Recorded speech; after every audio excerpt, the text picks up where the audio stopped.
Welcome to the very first introductory lesson on technical training.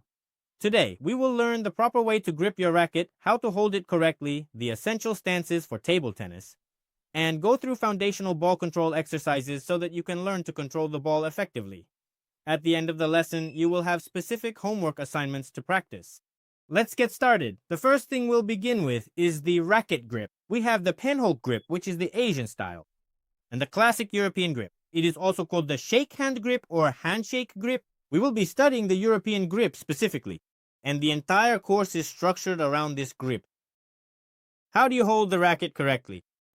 We hold onto the racket firmly by the blade with our left hand, assuming that you are right-handed. If you are left-handed, then you take the blade with your right hand. We hold it in our left hand. Next, we can clearly see that the handle is completely free. Specifically regarding the handle, we take our right hand and first carefully place the index finger onto the racket surface. On one side, and it really doesn't matter which color you choose, and then on the other side, we place the thumb and put it, you could say, right into the little groove.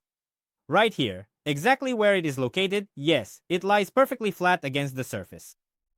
After doing that, we carefully position the remaining 3 fingers on the handle.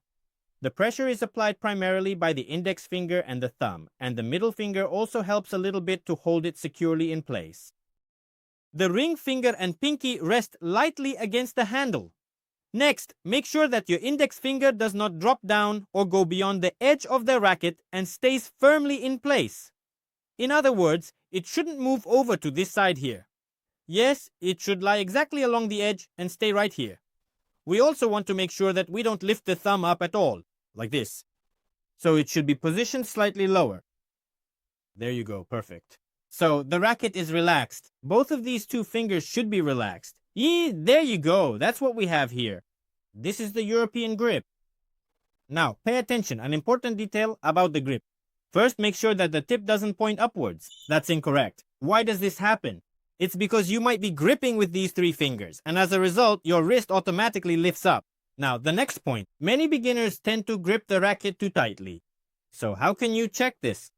If I try to pull it and the wrist is tense, you see the racket doesn't come out. No, you shouldn't hold it like that. The tension should be like this. So you take the racket, right, grip it as we've discussed, and it's as if you're holding a little bird in your hand. That is, if the player opposite you tries to pull the racket out of your hand, it would go like this. 1. See, so you're holding it very lightly, just barely holding it. Now let's try it again with Masha. Masha, take the racket and relax your wrist. 1, there you go. This is the proper and correct amount of tension. And this is the completely incorrect way to do it. And after we've successfully determined how to grip the racket, we need to fully understand and recognize which side is which. In table tennis, there are 2 sides. The right is the palm side and the left is the back side. The right side of the paddle is where your thumb is positioned. This is the area where you perform your forehand strokes, or as it is also commonly called, from the forehand. Where your index finger is placed, that is called the back side, or the left side. In a foreign language, it is more formally known as the backhand. This is where you perform backhand strokes. So if we want to perform a stroke, for a forehand, you turn your thumb forward. If we want to play a backhand, then you point your index finger forward. Once we've mastered the basics of the racket grips, we need to become acquainted with the various stances so that we have a much better general understanding of the game. So there are several types of stances, or rather for now, we'll study 3 of them. The first stance is the neutral stance, which is when your feet are parallel on the same line and your weight is balanced on the balls of your feet. This is the primary starting position for receiving serves and for backhand shots. Next, we move into the right-sided stance. This means stepping about half a foot back and to the side with your right foot and turning your toes out to the right.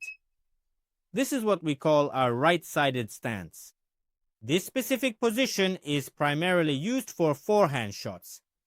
Moving on, the third stance is the left-sided stance. It is a technique that is hardly ever used in the game anymore. In this setup, the left foot is placed further back, and this stance is used for backhand shots. But since modern tennis has evolved, the left-sided stance for backhand shots is almost never used. It is only used for finishing shots because it is outdated. Let's start with the first exercise. We will practice the stance. So how do you hold the racket? We've already figured that out. This is exactly how we hold the racket. But for now, don't pay attention to your hands. We'll focus on the legs. So, what's the point of the exercise? I'll call out a stance, and you have to quickly take that position. We all start from the feet together position.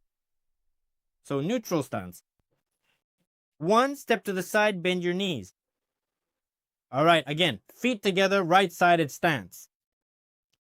Half a foot back, turn, bend your knees. That is excellent work. Now slowly return back to the starting position in a neutral way, bring your feet back together, and then carefully step into a right-sided stance. First, step your foot out to the side. Return to the starting position, back to neutral, and bend your knees. Begin in the starting position. Now adopt a right-sided fighting stance. Repeat this exercise 10 to 15 times. Exercise 2. Now we immediately stand in a neutral stance. And from this position, we will change stances. On my command, right-sided stance. Once turned around, they just moved their right leg back. Neutral. Bent over, right hand. The neutral position. Now, the right hand side. Finally, returning back to the neutral right hand neutral position once again. Look, the distance between your feet should be slightly wider than your shoulders. The cars are now equipped with narrow ones. We don't install narrow ones a little wider, and we don't need wide ones either. Right-sided, neutral, right-sided, neutral, right-sided, neutral, right-sided, neutral. And then you should repeat this sequence 10 more times without my command, making sure to maintain your form throughout the entire exercise. After we have learned the stances, we move on to exercises with the ball. But first we need to learn how to simply hold the ball. Here's what we're going to do now. We stand in the neutral stance, which we've already practiced up to the feet. Feet slightly wider than shoulder width, knees slightly bent, and we turn the racket so the right side is facing up. What does this mean? It means the thumb is pointing upwards. Masha turned it slightly to the left, which is something many beginners might also do. So we place the racket with the thumb pointing upwards. Remember, this is our right side. For the next part of the challenge, your task will be to place the ball on the right side of the racket. Oh, and carefully maintain its position there without letting it fall off for about 30 seconds. The ball will roll around, and at first it might fall because the handle is either gripped too tightly or there's not enough control. Once you've mastered the technique of holding the ball, and ideally, it should remain completely stationary, we can then proceed forward to the next exercise. After you've practiced holding it like this, we move on to the exercise on the left side. Now, do the same thing, but flip the racket over. With your index finger pointing upwards, this is our left side. Carefully place the ball in the center of the racket again and try to hold it on the left side. It might be a little more difficult. Now, stand in the ready position and hold the racket firmly in front of you. Your hand should be at the level of your stomach, roughly at the level of your solar plexus. And don't tense up too much. If this area starts to get tired at first, that's normal. That's it. Hold it for 30 to 40 seconds as well, and then move on to the next task. Exercise 3. Once again, we stand in the neutral stance. And for now, we'll mostly be working in this position. Now we're making the first version of the task more difficult. We place the ball on the right side of the racket. Masha, did you remember where the right side is? Good job! So we place the ball on the racket. Now, your current objective is not to keep the ball in the center, but to roll it around the surface. At first, you can roll it from the right side to the left side, from edge to edge. Then you can also roll it, forward and backward. As you can see in the beginning, it will fall off for you. And that's normal. Now stand up again, repeat the steps, and roll it. You can spend a bit more time on this exercise. About 2 to 3 minutes until you start to feel and control it. Once you begin to get a real feel for the ball, you can start rolling it around in a circle. Spin it clockwise 10 times. Then counterclockwise 10 times. Then, more or less, your ball control will start to improve. This is exactly how we start getting acquainted with the ball and really learn how to feel the connection of our hand with the racket. Alright, after we've held it for a while, let's switch over to the left side. Place the ball on the left and simply repeat the exact same manipulation once more. Start rolling it from yourself towards yourself and forward down. At first, it will be harder on the left because your hand will get tired, and the control will be a bit worse when holding the ball. There, we've rolled it from side to side. And now let's try to make a circle on the racket. 1. And this is how we practice in one direction. And then try moving in the other direction. These simple exercises will really help you feel the ball at the start. Alright, once we have successfully learned to hold the ball on the racket, we can make the task a bit more difficult. Task number 5. Now we once again place the ball on the right side of the racket. And the goal is to keep it there, but this time we won't be standing still while holding it. The task. We put the ball on the right side and start walking forward. Here we are, stepping forward. Next we turn around. We try to keep the ball lying flat on the racket. And we walk back. You can repeat this 10 times. Once you begin to succeed, we repeat the same cycle, but in a slightly different manner in reverse. We walk forward facing ahead. Here we are walking forward facing ahead. And then we walk backward facing away. And we try to hold it the same way. This is a little bit more difficult. Again, repeat this 10 times. After you start to feel the ball, we begin to just walk around the court. So we walk forward, then turn left and walk forward again. Well, Masha wanted to go the other way. We spun around in place and then walked straight in the other direction. Next, we walked again, this time backwards and forwards. So we keep walking like this from different positions. That's it, so we're practicing and training. Great. Now let's move on to the next exercise. Okay, exercise number 6. Now we place the ball on the left side of the racket. Remember, that's with the index finger pointing up. And we repeat the same cycle. We walk forward. Then slowly turn around and walk back. Great. And we repeat this 10 times. After that, we walk forward facing ahead. And backwards with our back leading. Here's an interesting exercise. It's useful for both adults and children. Repeat it 10 times. And let's walk around a bit and spin in circles. So, we walk and do a 360-degree turn. 1, 2, 3. We spin in one direction, then you can spin in the other. As far as your imagination takes you. You can also do variations with squats and other exercises.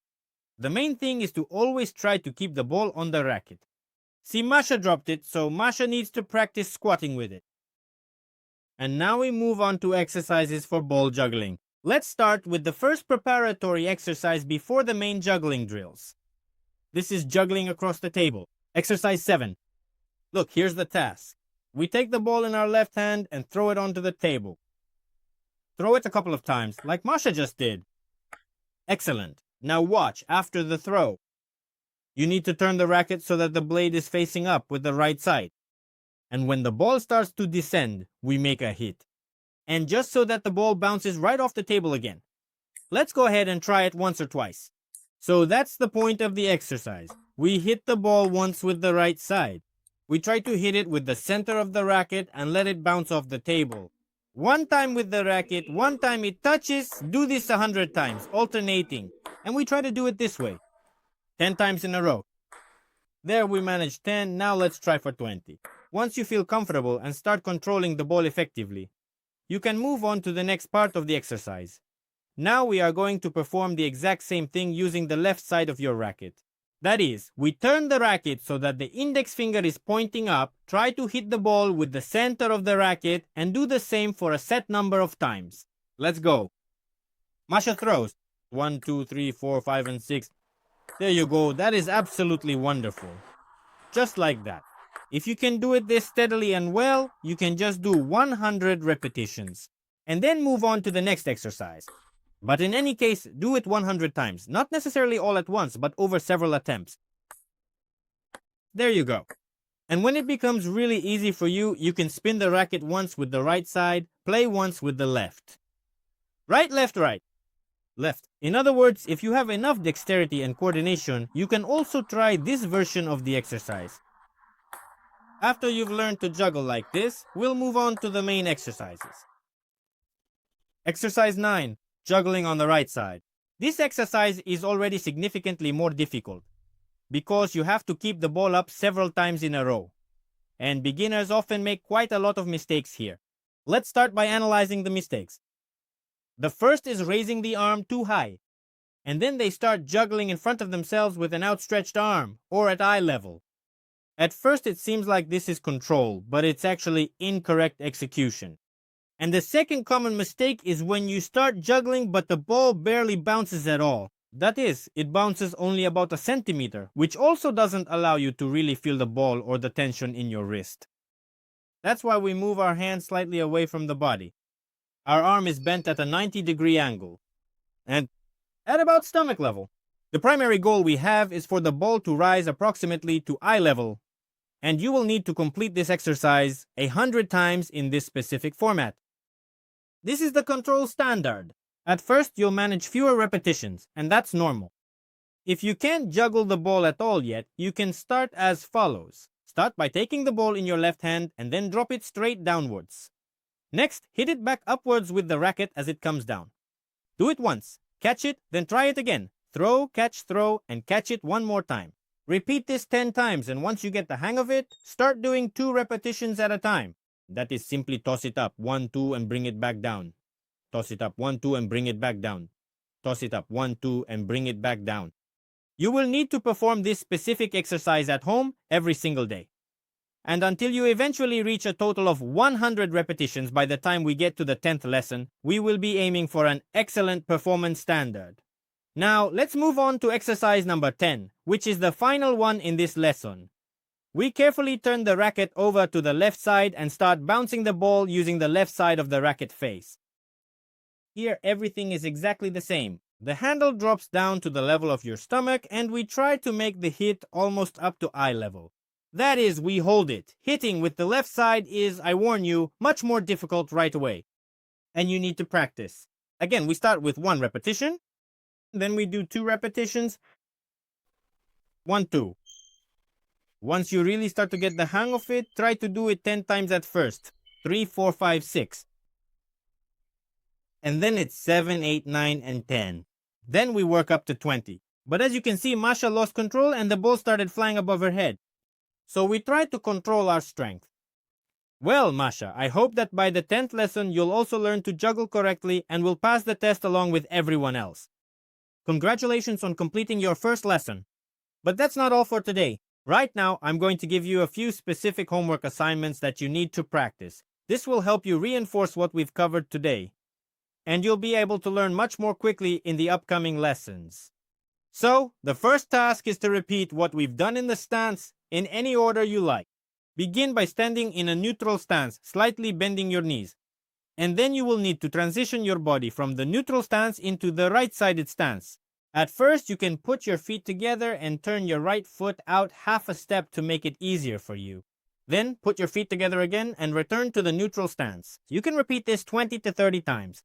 After you feel the distance between your feet, remember that your feet should be just a bit wider than shoulder width apart. Don't stand too wide.